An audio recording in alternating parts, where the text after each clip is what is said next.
Мислили ли сте някога, че нещо толкова просто като пиенето на вода може да бъде ключът към драстично подобряване на благосъстоянието ви?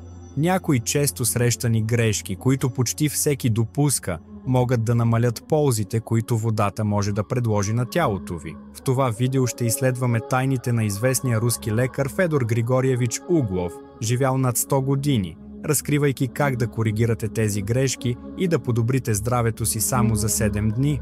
Углов, един от най-дългогодишните и влиятелни хирурзи на 20 век, винаги е вярвал, че ключът към дълъг и здравословен живот се крие в простите и естествени навици. Един от тях е правилният начин за пиене на вода.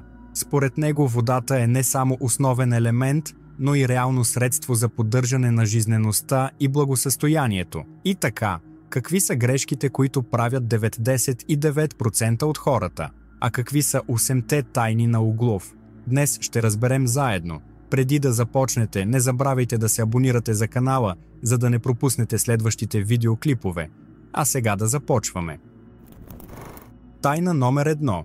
Използвайте водния ритуал преди лягане, за да регенерирате тялото си. Углов препоръчва да се пие чаша вода 1 час преди лягане, необичайна, но изключително полезна практика. По време на сън тялото навлиза в фаза на интензивна регенерация, възстановяване на тъканите и прочистване на органите. Водата помага за улесняването на тези процеси, осигурявайки на бъбреците подкрепата, от която се нуждаят, за да елиминират токсините, натрупани през деня. Той също така насърчава правилния баланс на телесните течности, поддържайки стабилни нива на хидратация през нощта. Когато тялото не получава други течности, нощната хидратация насърчава по-бързото възстановяване на клетките, което също подобрява качеството на съня. Въпреки това е важно да не пиете твърде близо до лягане, за да избегнете прекъсвания поради чести ходения до тоалетната, като по този начин гарантирате непрекъснат и регенериращ сън. Тайна номер 2. Разделете приема на вода. Пиенето на големи количества вода наведнъж не е добро за тялото ви. Углов препоръчва да разделите приема на вода на малки количества през целия ден. Този метод поддържа постоянно ниво на хидратация, което позволява на вашите органи да работят по-ефективно. Постоянното пиене на вода също позволява на вашите мускули и мозък да функционират по-добре, тъй като леката дехидратация може да намали концентрацията и физическата ефективност. Вашето тяло абсорбира водата по-добре, когато се поглъща постепенно, като се избягва прекомерното натоварване на бъбреците и сърцето, което предотвратява умората, подобрява притока на кръв и насърчава цялостното усещане за благополучие. Тайна номер 3. Пийте вода с тайна температура. Студената вода, макар и освежаваща, може да има нежелани ефекти върху храносмилателната система. Углов смята, че пиенето на студена вода забавя храносмилането и натоварва тялото, особено вътрешните органи, които трябва да работят по-усилено, за да върнат водата до телесната температура. Пиенето на стайна температура или топла вода позволява по-бързо усвояване и по-плавно храносмилане. Това намалява риска от стомашни спазми, както и внезапно втрисане, особено по време или след хранене. Освен това, помага на тялото да поддържа постоянна температура, като подобрява кръвообращението и намалява топлинния стрес върху храносмилателната и имунната система. Тайна номер 4. Избягвайте да пиете по време на основните хранения. Друга често срещана грешка според Углов е пиенето на твърде много вода по време на хранене. Това разрежда стомашните сокове, необходими за оптимално храносмилане, и забавя храносмилателния процес, пречейки на тялото да абсорбира правилно хранителните вещества. Углов предложи да се пие 30 минути преди хранене или час след това, за да се насърчи по-ефективното храносмилане. Това дава време на тялото да разгради и усвои хранителните вещества без намеса. Тази проста мярка също така намалява усещането за подуване или тежест, което много хора изпитват след хранене, като по този начин подобрява храносмилателния комфорт и намалява стомашната киселинност. Тайна номер 5. Изчислете правилното количество вода. Хидратацията не е общо количество. Углов твърдо вярваше в персонализирането на приема на вода. Той предложи да умножите телесното си тегло по 30 до 40 мл за да определите идеалното количество вода за пиене всеки ден.